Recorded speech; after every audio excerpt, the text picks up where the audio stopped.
Women have the power to transform this world. We can end crime and violence if we all agree to do one thing: share. Let's share our wisdom, share our time, share our talents, share our finances, but most of all, let's share our love. This is the female solution.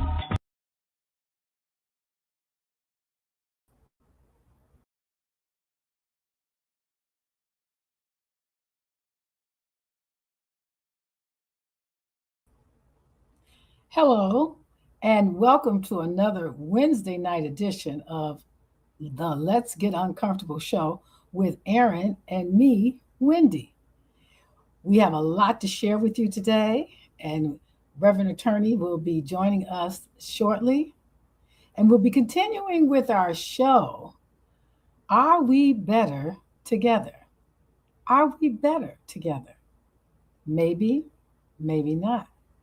More about Are We Better Together on the Let's Get Uncomfortable show in just a few minutes after these commercials.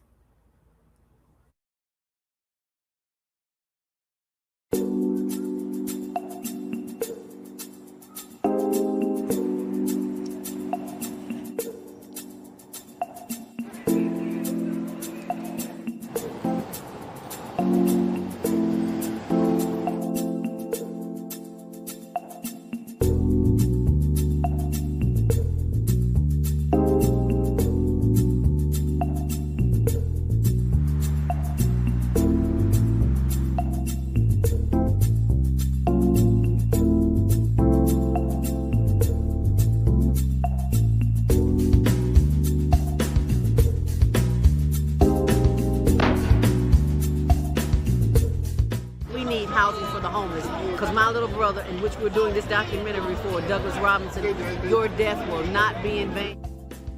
He was a heck of a great dude. And I love Doug. Doug loved me. Just being around him, he had a good spirit. He was a healing person. They are there. Get SROs back. When you give to the poor, should not be forced out of their neighborhoods when it goes through a period of transformation.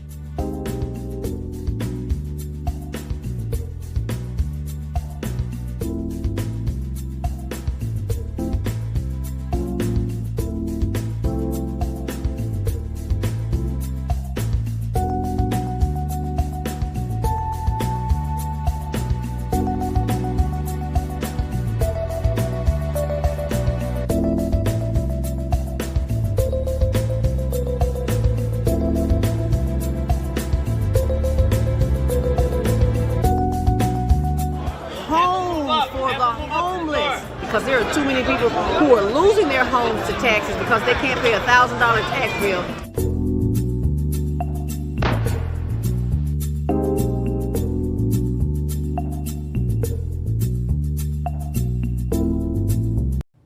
Hi, I'm Naima Latif, and if you're watching this, that means you're one of the 4.6 billion people from around the world who are using an electronic device to talk to people. In these times, people are using the internet to talk to everybody. Friends, neighbors, family members, co-workers. People are on their cell phones and computers all day long. Now, if you're in business, that is great news. That means you can sell your products and services all day long and never have to leave your home. All you need is a media connection, somebody to connect you to an audience. And that's why I'm talking to you today. We produce programs, and our audience members are people who shop. They buy clothes, food, beauty supplies, cleaning supplies, home repair, transportation services, child care services. Whatever you're selling, they need to buy it. We're your media connection. Just follow this link, and tomorrow you can sit back and relax at home while your business is making you money.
to Masterforce with Mushim Suit.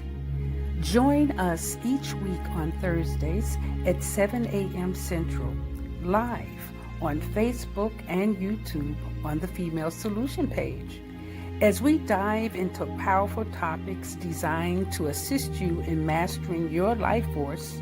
Our conversations feature a diverse lineup of experts, all dedicated to your growth. Tune in weekly to discover new ways to elevate your spirit and raise your vibration. And remember, we are ascending. What's up, guys? It's Osada, the host of the Gathering of the Griots podcast, part of the Female Solution. Want you to join us every Tuesday morning from 7 a.m. to 8 a.m. And guess what we do? We interview authors of the Soulful Chicago Book Fair. The books, the experiences, the lifestyles, all of it with fervor. So be there right on the Soulful Chicago Book Fair YouTube page or on the Female Solution Facebook page. We look forward to having you and all our literary essence. Peace.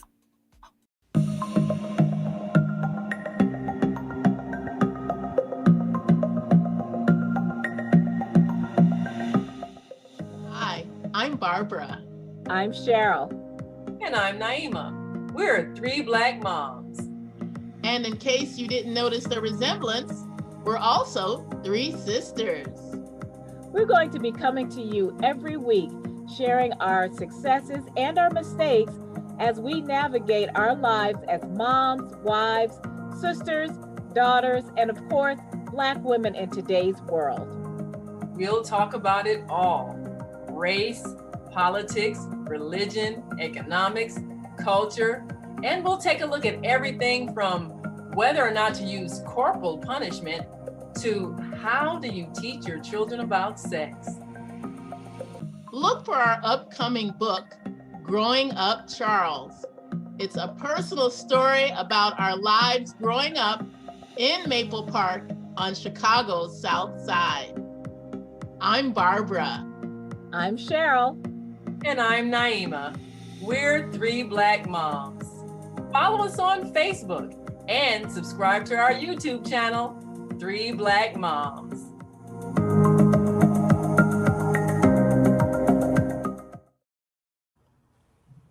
Welcome back, audience, on Wednesday, and welcome, Reverend Attorney Aaron McLeod.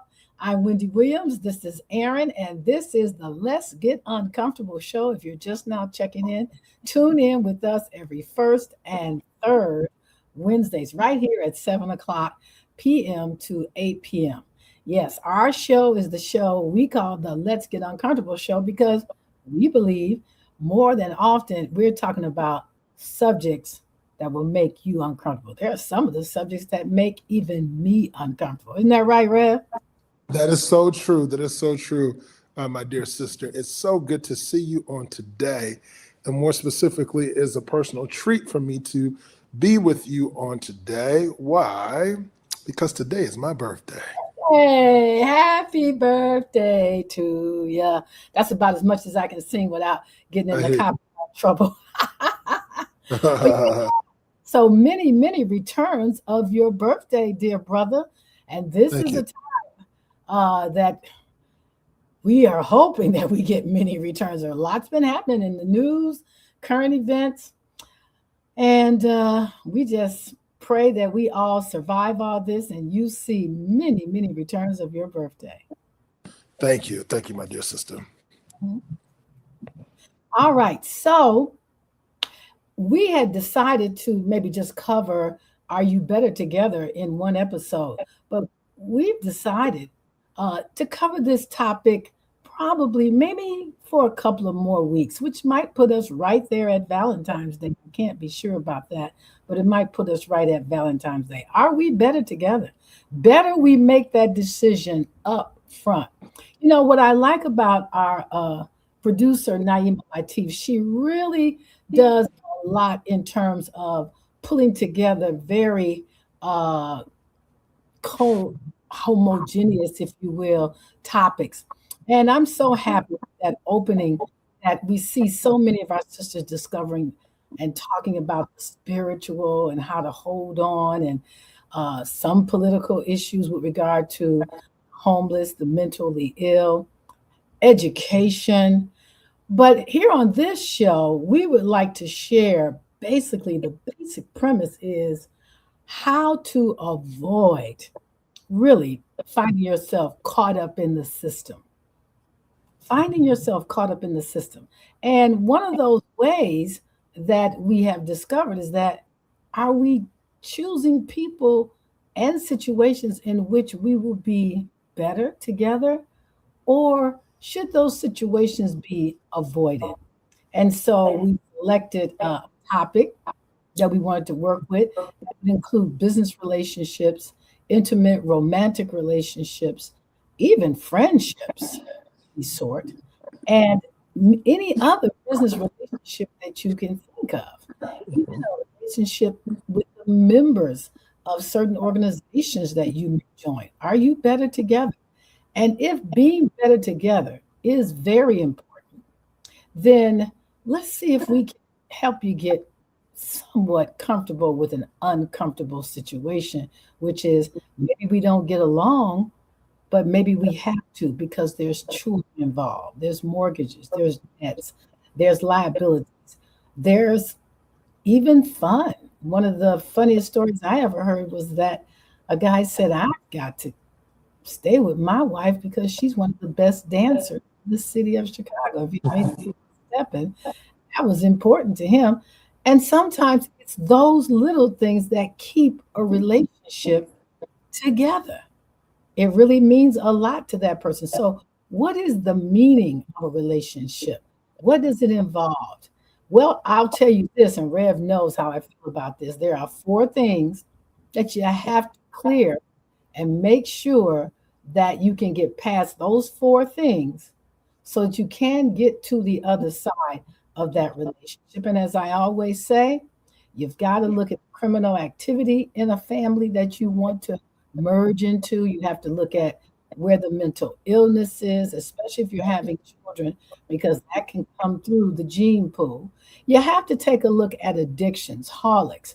Are you dealing with drugs? Are they dealing with gambling, the softer addictions, shopping?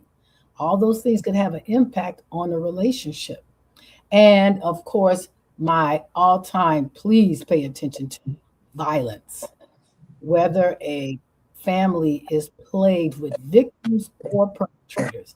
And for those of you who've been listening to me over the months and years, when I did the daytime segment of this show, we have to pay attention to the fact that sometimes victims can become perpetrators.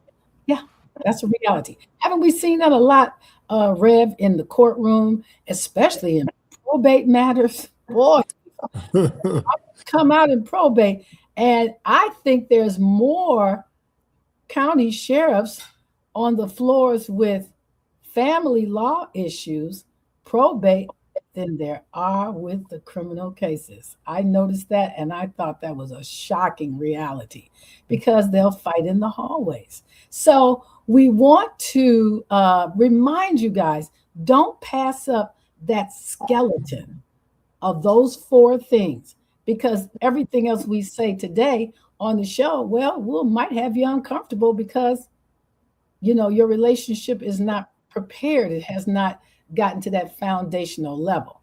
Now, I always say this, and it doesn't mean it's right, but sometimes people have compatible problems. Your problem with drugs may be just the problem that your significant other wants to deal with. Your fear of being a victim may be just the problem that your significant other or other person entering a relationship with you wants to deal with. It's very bizarre. I cannot doubt that. I can't even get involved with that, because if it's compatible, then as Russell Simmons once said, do you? But when it becomes difficult to continue in that pattern, make sure you have a getaway plan and an escape plan to get out of that relationship. Doesn't that feel uncomfortable? It sure does. And I think I missed the fourth one, and that was mental illness. So there's criminal activity, there's mental illness, there's victims or perpetrators, and there's addicts and holics. Those are always the four over 32 years of legal experience. That's what I have found. And good evening out there to those who are tapping in, and we're happy to see that you're coming on and checking in with us, and you don't mind getting uncomfortable, because that's what this is. We got the other shows to make you feel comfortable. Zelda Speaks and some of the other ones make you feel comfortable. We're gonna spin you into Zelda. You're gonna need Zelda after you listen to this. After you listen to this show. All right. So remember, we're two lawyers who like to talk about actually what we have experienced and what you can do to avoid finding yourself caught up in the legal system. So, Rev, where do we start with letting them get uncomfortable? I'll tell you, I think that Cody Cortez was on social media this morning, and she began to talk about boundaries. And for her to be such a young person, she's very intentional about how she facilitates or curates a positive relationship with her spouse. And she said something to the fact that she never goes and tries to demean or to throw low blows in public about her spouse, because that gives permission to other people to undermine or to think ill, even if they don't say or do anything that's disrespectful, but they begin to look at the partner in a different manner. And so in essence, these rules of engagement, these boundaries become key.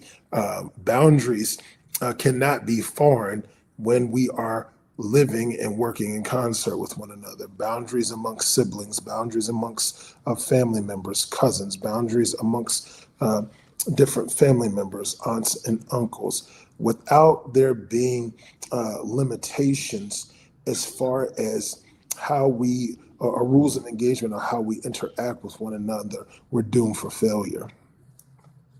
Exactly. That's exactly right. And then, unfortunately, what I have found is that many people want to fix, if you will, their partner, fix them going into the marriage or the relationship to fit into the compartment that they want this other person to fit into. They're also looking sometimes to find somebody who can help them get through some of their issues. We talked about that just earlier, compatible problems. I have this problem. Are you compatible with this problem? And oftentimes it's not expressed. Sometimes it is expressed. I've seen male social workers marry one of their clients because that person felt he could feel that need, and he wanted to feel that need. And they had a very successful relationship. People who are in politics, who are in social activism, they back that person up. Some of the other parts of the relationship might fail, but this is the part that keeps them together. So that's a consideration. And then, as I always suggested, is the person fit to be in a relationship? It's kind of like a takeoff of, are you better together? And those four things that I mentioned, they won't get in the way if you are compatible with those issues. But if you're not compatible with those issues, then you may want to take the next step to see how are you managing that. And when I say you, I'm talking to the person who is aware that these could be issues for them. However, they can get through this relationship if the other person recognizes that those issues of criminality, mental illness, victim/perpetrator, alcoholics, addicts, or holics of any type, soft and hard, is my issue, and I won't let it affect our relationship. I think that's what you were talking about, Rev, when you're saying put up the appropriate guardrails. That's what it'll look like to me. Yeah, and in addition to the guardrails, I think there's also expectations, right? So let me pose a question to you. I was listening to this thought leader on social media, African American gentleman, and to be honest, I was most proud of his discipline. High net worth owner, not that that's the value assessment, business leader, but he talked about how he loved and he cherished his wife. And as a result of his love and admiration for her, he wants to do everything with her. So she runs a portion of their enterprise, which dealt with real estate transactions. And they are active participants in raising their child, and they don't want to miss out with time together. Now, as great and as utopian as that seems or may seem, is it too much or is it too little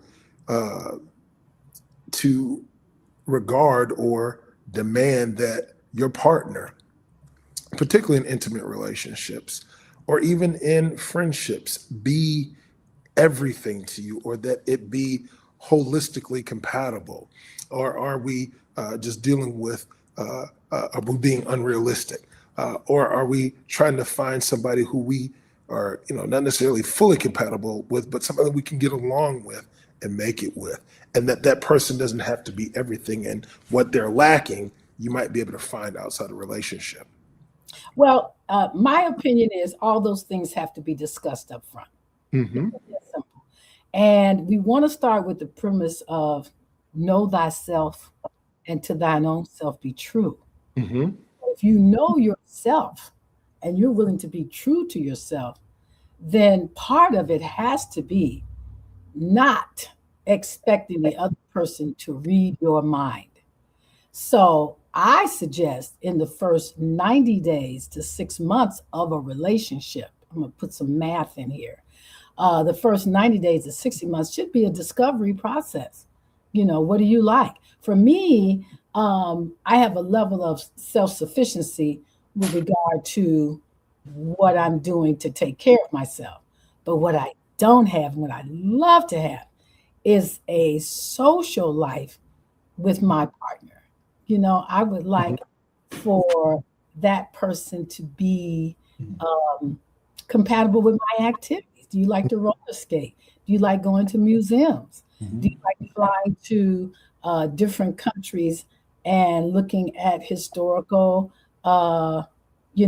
museums, artifacts? Are you a foodie? Do you like going to plays? To me, that's the critical time, because at this point in my life, I know myself, and frankly, I can pretty much take care of myself, plus or minus a few months in the year. Much I take care of myself, and one of these days I'll be able to say very comfortably that I always take care of myself, and I'm going to take care of myself even when the going is tough. But do you make me laugh? Do I make you laugh? I can tell you some of the things I did. I guess we need more of a romantic show episode. But there are some things that, you do to make your spouse laugh. Like, I'd play dress up sometime. I may dress up like, I don't know, who's out there you might want to dress up with. Tina Turner was my favorite and still is. And, I may dance around the room and I want somebody in my life who can appreciate that. And I have had that in my life. Thank God. I know what that's like. It took 2 marriages, but I was able to get that. And then after those 2 marriages, I was able to better select because I paid attention and I didn't let myself kind of dream sequence the first 60 to 90 days to a year. So here we got a question. Parents used to be critical about who came to marry their children. That's right. and kept a watch on them as part of the family. That's right. And during that time period, the author of this text to us, I need to tell you, that's when things were a little monolithic and homogeneous. Today, it's going to be a little crazy. But anyway, now there's no guardrails for relationships for men and women to feel confident to engage in, and failure is imminent. Yes, for more than one reason, and partly because no one knows this person that's coming to the house. There was a time when you knew Johnny, or you knew little Mary, and you knew her parents. You were at the same church. The kids didn't wander too much out of the neighborhood, or they lived in small towns. But now a girl from the south suburb can come to the west side and run into one of the most horrific relationships she'll ever have, and might end up in jail and on drugs. And this is real talk here. You're a well kept, and your parents have you groomed and on a path, and you take one trip downtown and you meet Boogaloo, and it's all over for you. Okay. So no, we have to find a way to protect our children. So the same person is saying, how do we protect our children seeking to marry someone who makes us uncomfortable? Well, first of all, that's a problem in and of itself, that the child is seeking someone to make you feel uncomfortable. And that's what I was talking about earlier. There was a time when the child would choose someone that you knew, okay? But these days, how did the child get from, here's what I want to know. How did my child get from the south side, south suburbs, all the way to the west side? That's what I. Now, I'll tell you what I've heard from real smart parents. She was a lawyer and a social worker. She said she went everywhere her child went. These were two boys. And I took from that, when I was raising my boy and girl, I would give parties at my house and tell them to invite their friends. And I would have a nice little pad at the front door, put down your name, your phone number, and we'll make sure you get invited to the next party. Well, Mr. But Turner, that list was really designed to know where my kid might be. Okay, are you on the west? You live on the west side. What are you doing out here in the south suburb at this party? And who is we about to have some Chicago geography warfare. But before we get into that, we need to come back to that. Let's take a quick break, Mr. Attorney, but we're coming right back to that. Coming right back to this. You're here on Let's Get Uncomfortable with Aaron and Wendy, Mr. Attorney and Reverend Attorney. We love you. Come on back here after we hear from our sponsors.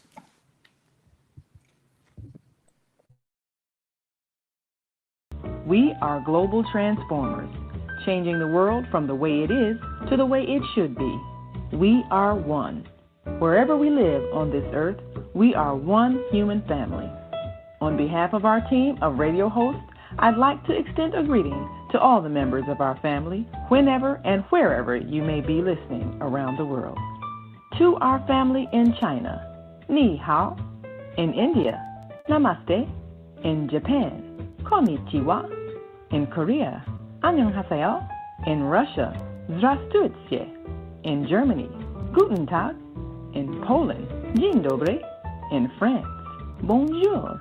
In Spain, Hola. In Italy, Ciao. In Egypt, Ahlan wa sahlan. In Ghana, Akwaba. In Nigeria, Peleo. In South Africa, Sawubona. In Senegal, Nangadef. In Kenya, Jambo. In Israel, Shalom. In Pakistan, Afghanistan, Palestine, and Saudi Arabia, Assalamu alaikum. Greetings, and may peace be upon you all. Join us live on the on-air radio network called 727-731-5192. We want to talk to you. Leaders of nonprofits empowering worlds. Let's go.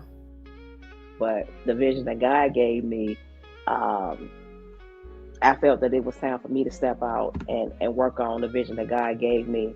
We need look no further. We have a unique voice. We have a unique talent pool.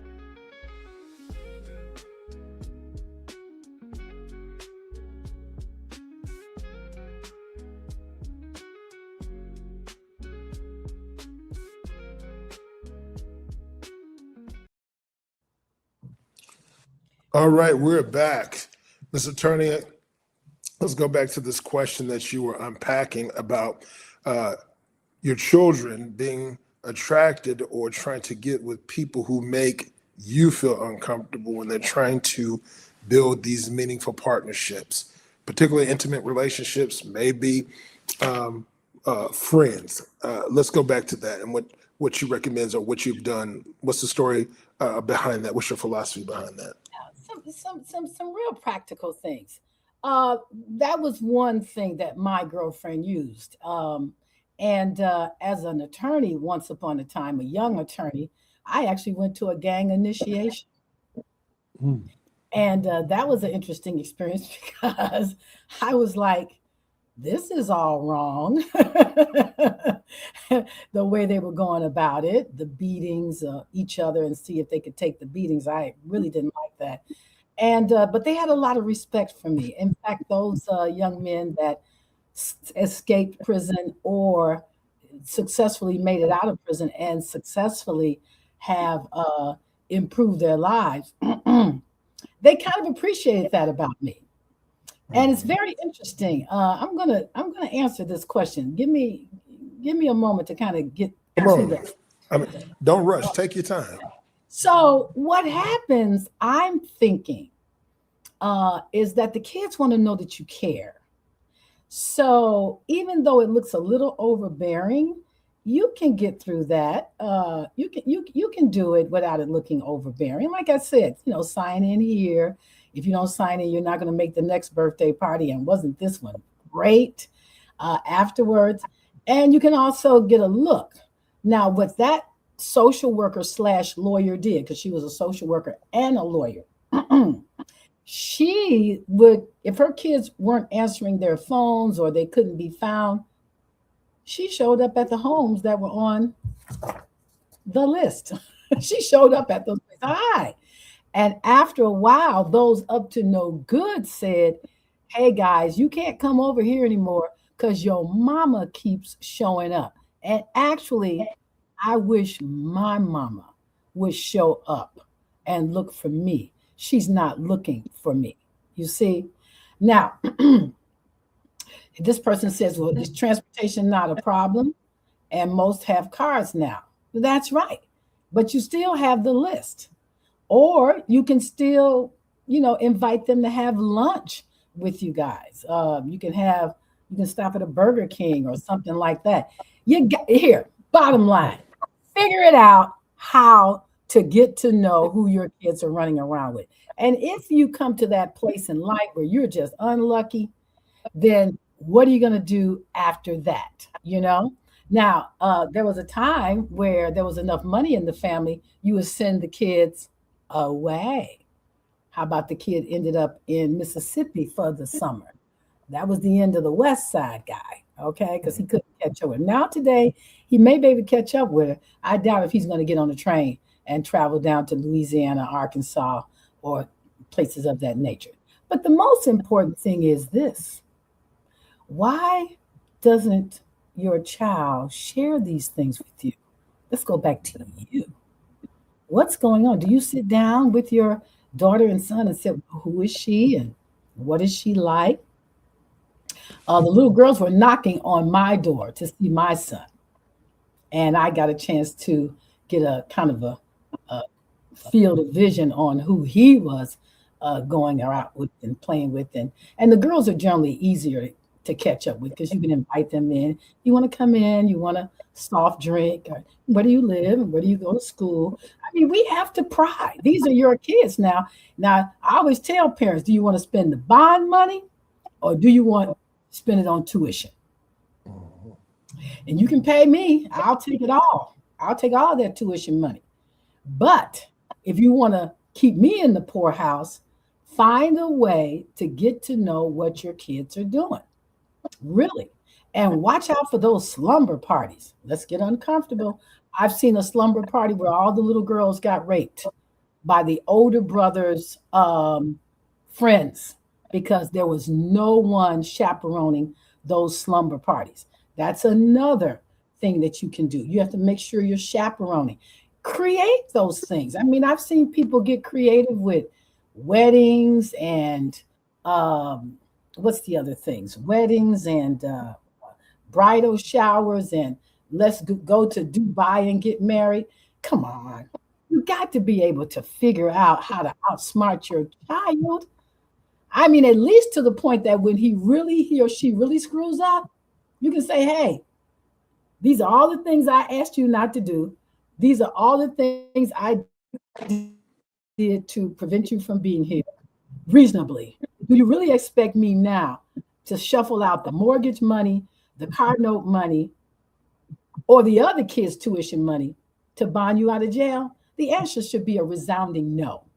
And so early on, you should really be monitoring your children's behavior as much as you possibly can. It's a chore.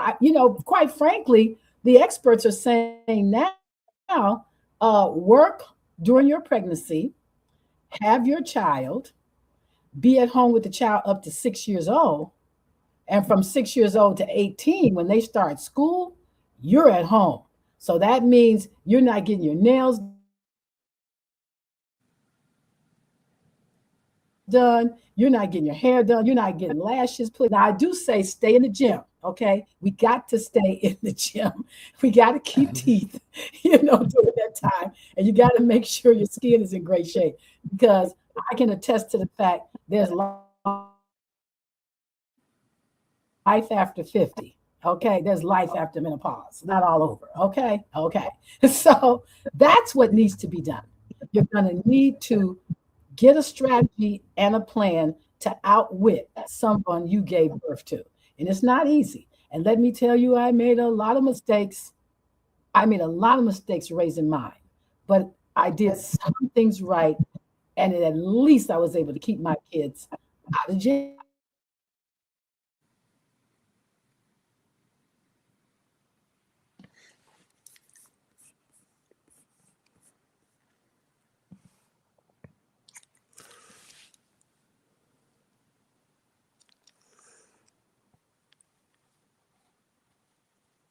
And so I think that Ms. Attorney will be back with us here in a quick second, technical difficulties. But within that, the insight that she was sharing, I think was spot on. I think we don't do our children, or we do our children a disservice by not really exploring who they are and what it is that they like and what it is that they're attracted to. Really asking questions and spending time with them to understand the things or the issues that they're trying to overcome. For example, this whole notion of colorism and, even being labeled as color struck. I know growing up in the South and being regarded as a darker person, the whole notion of who I was attracted to, quite honestly, was the opposite of how I was teased. And so this notion of really trying to unpack the proclivities of what you're attracted to or what your children are attracted to, there's a rhyme or a reason behind that. And I'm just using that as one example. But when we talk about peers and associates, the unfortunate part is that a lot of times we have to use, and forgive the adage for all the legitimate clinicians here, reverse psychology. You can't go and tell your child to do something. More than likely, for some odd reason, it would be their proclivity to go and do the thing that you tell them not to do. However, the way in which you get into their mind and direct them in the path that you will go sometimes takes strategy, it takes creativity, and really understanding who they are and what they are and what their propensities are to understand or to drive them in the direction that they would go. I know with me, I was somewhat timid, and with that, I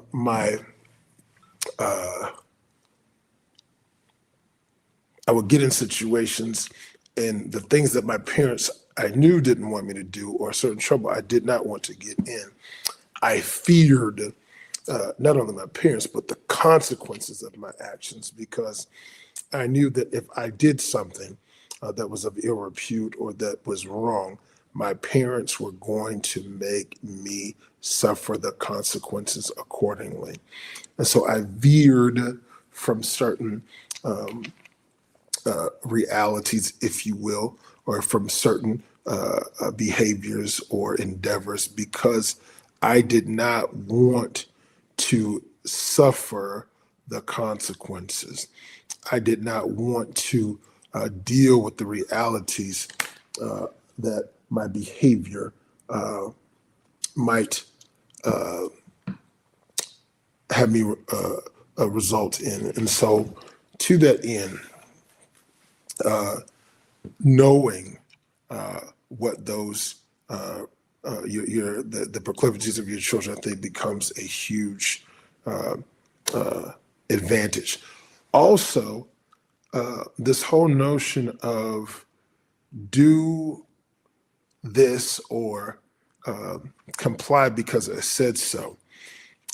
I think historically in our community, we undermine that, we are rational beings. Now, I'll be the first one to admit that I was disciplined as a child. And quite honestly, not that I was ever trying to outsmart my parents, but I felt that there were certain instances where they undermined my ability to reason, or the lack thereof. But to converse and to explain and to provide context would have really, really, really assisted me in making choices or learning from my errors, versus doing something, receiving a punishment without explanation, because it doesn't allow you to process. It doesn't allow you to make meaning of what it is that you have going on, or what it is that you've done wrong. And so the whole notion that we have to be pugilistic with our children or beat them to understand, versus reasoning with them. That doesn't mean that you're your child's friend or that they're your equal. But if we don't begin to engage our children critically, or to help them to begin to reason or develop their critical thinking or reasoning skills, and not putting that off on their teachers or an educational institution, we'll find that our children will be underdeveloped, that they will not make good choices because we haven't challenged them to make good choices, that they will begin to process and discern because we have not engaged them in discernment. And so I think that our dear sister brings up a good point. And Sabina Cinnabella, I love that name, Cinnabella Gill, will come and address your comment where she says, my mom was all in my business and I was all as I was with mine, but that didn't keep them or me from walking a mile to see a boy. And yes, things happen and they didn't expect. Correct. Understood. But we're going to come back and unpack that here after we go to our last commercial break.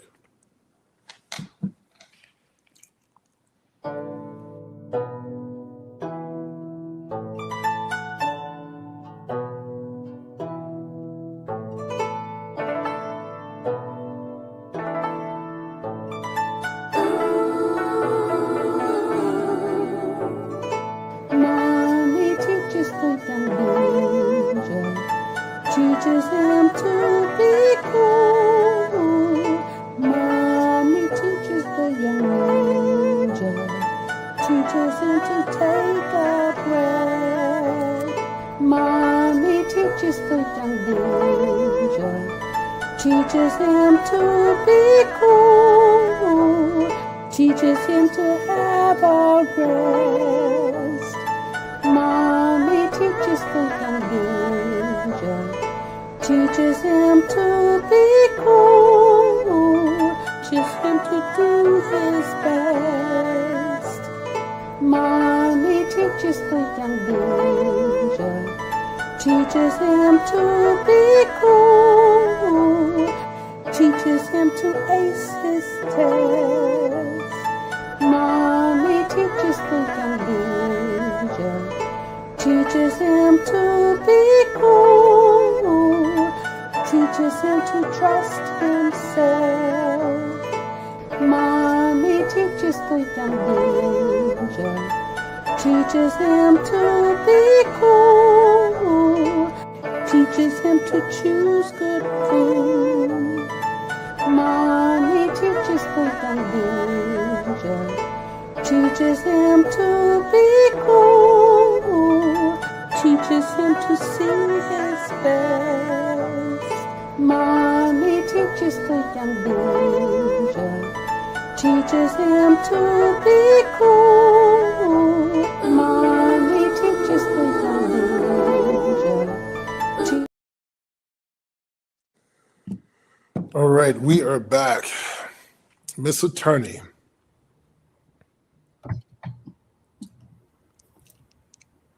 Can you hear us, Miss Attorney? I can't hear you guys. Can you hear me? You can hear me? Can you cut your microphone on? I still can't hear you. You can't hear?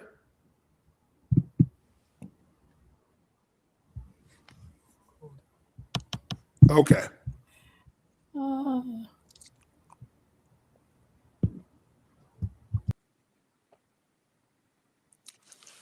She'll be coming back with us in 1 second. And, to be inquisitive about what our children are doing does speak volumes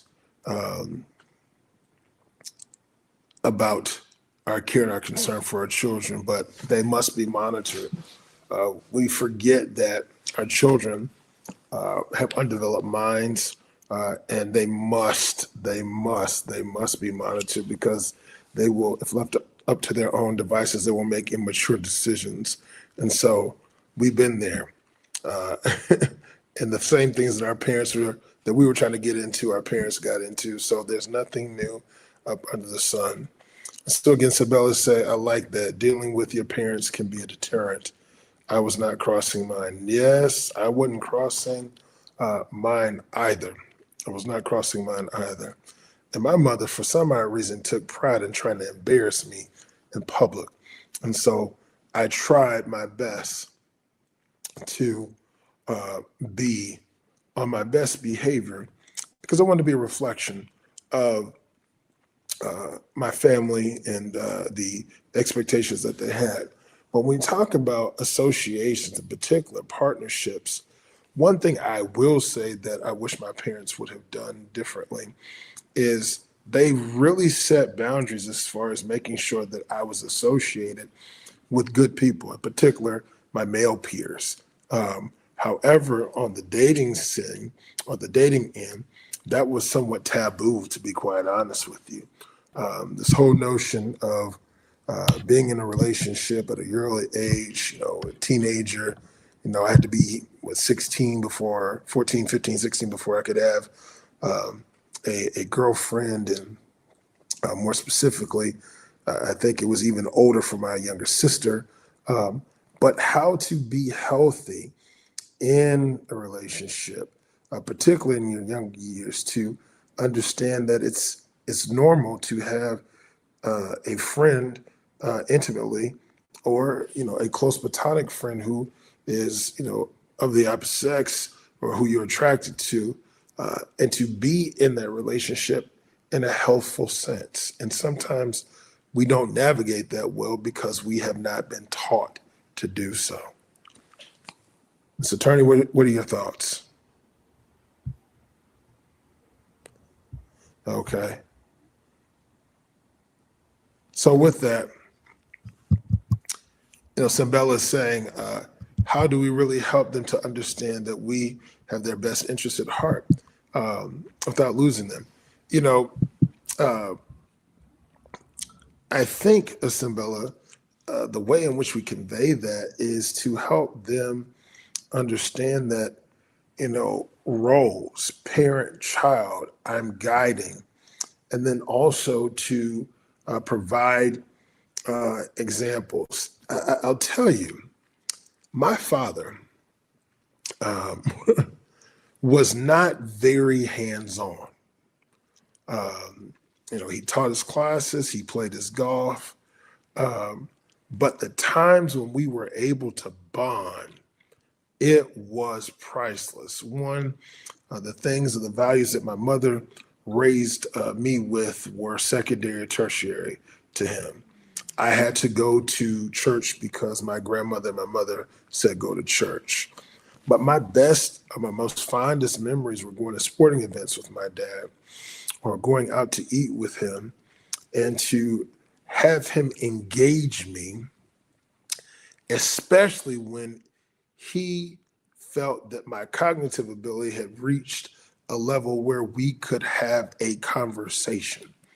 And I would ask questions, and he would begin to engage me where my ability to communicate would not bore him, but we could really have dialogue. And I share that to say is he was an effective communicator, an effective teacher, especially when I could glean the messages that he was trying to convey.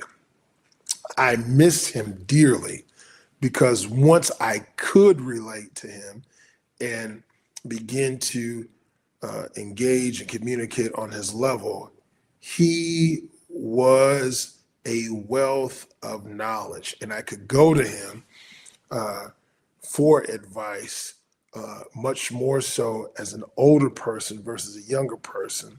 And arguably, he didn't have the patience to deal with me as a whining young kid. But when I became of age, where I could manage my own self and navigate my own self, he was definitely a fun person to be around. But he could talk and teach. And one of the reasons why I did not abuse drugs early on is because I had a rational conversation with my father about how drug abuse derided certain members of my family.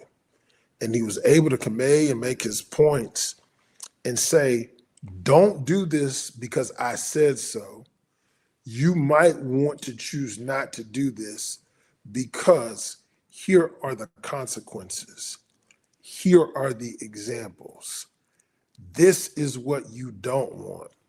This is what you do want. And as a result of the choices you make and the people you hang around, it will make your life more hard, or harder, if you will, based off of those choices. And it wasn't anything that he had to beat into me. I tell you, I can count less than one hand the times that my father had to discipline me physically. It only took a look. It only took a raising of the voice, not even yelling. But I did not want to ever have him be disappointed in me. And there was a reverence that I had for him. But more specifically, I also yearned to be in his company at the time when I could really understand him. And there were times and ebbs and flows where he taught me hard lessons, like the power of overcoming no. Go to my grandmother, get anything. Mother, almost the same. My father would make me figure it out. And I thank him to this day for that ability to figure things out. Yes, Sabella, we do. The Bible talks about, she said, we wanted to show our parents that we honored them. I'll never forget, growing up, particularly when I was a senior in high school, junior, senior high school, driving and having a car to drive, and I felt entitled to that. And my parents did avail a car for me to drive. But my dad had to let me know that I was not privileged, and he didn't want people making concessions or conclusions about me based off of the resources that my parents provided for me. And to a certain extent, I thought one of the short-sighted messages that he missed out on was that the car was not necessarily a convenience or, one whereby I was, trying to put on airs or drive everybody around, but more so it was one of safety. And one of the things that my parents forced me to do begrudgingly was to engage in public transportation. Now, I grew up in a town where the transportation system was nowhere near as sophisticated as it was here in Chicago. So not only was it a chore, but it was ineffective, and at times it was not safe. And so I had to navigate that, but more specifically, I could not understand why he would not want me to have at my disposal reliable transportation. But then I did learn, and even have had lessons today, that what he was trying to do was help me navigate the social spheres of bigotry, of jealousy, where people would do things. You think that they're championing you or, patting you on the back because, you have things that they emulate or that they admire. But the jealousy really, quite honestly, fuels evil, and is as detrimental as other vices where people want to size you up because you're not like them, if you don't fit or you stand out. And so, we have to figure out ways in which we navigate that accordingly. Miss Attorney, holla if you hear me. Can't hear still? Ah! I can hear you now. Can you hear us now? I know you can. I give up. The 7 o'clock hour for this show must be a bewitching hour for me. There's no cats tonight. There's no family members tonight. And still, there must be a gremlin in this laptop because I'm on the phone now. And God only knows how long this is going to last. Well, give us the last comments. We have one of the things is we have to start with our children real early. I did. And I was able to avoid a couple of things. There was still one major thing that I didn't get control over, but no one's in jail and no one has been injured. So I take that as a win. I would give myself a B-, on some days a C+ as a parent. But we have to seek professional help. One of the listeners was saying, how do I do this and how do I do that? You may need professional assistance with this. Try not to do it all yourself. I had a lot of help. My religious environment was very helpful. The way I was raised was very helpful. And I went to Catholic school, so I was afraid of everybody. I didn't want to mix and mingle. I didn't learn how bad life was until I became a criminal defense attorney. So, otherwise I had on blinders, uniforms. I went straight to school. I came right back, and that was it. So it's 8 o'clock. We'll see you the next time. All right. Until the next time.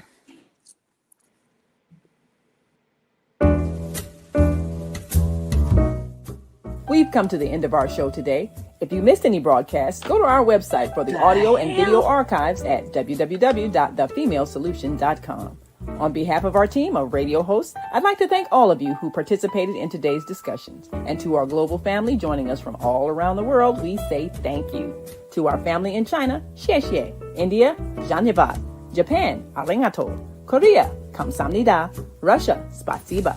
Germany, danke. Poland, dziękuję. France, merci. Spain, gracias. Italy, grazie. Egypt, shukran. Ghana, madasi. Nigeria, eshe. South Africa, ngiyabonga. Senegal, jareh. Kenya, asante. Israel, toda. Pakistan, shukriya. Afghanistan, tashakur. Saudi Arabia and Palestine, shukran. Assalamu alaikum wa rahmatullahi wa barakatuhu. Thank you, and may peace be upon you and the mercy of God and God's blessings.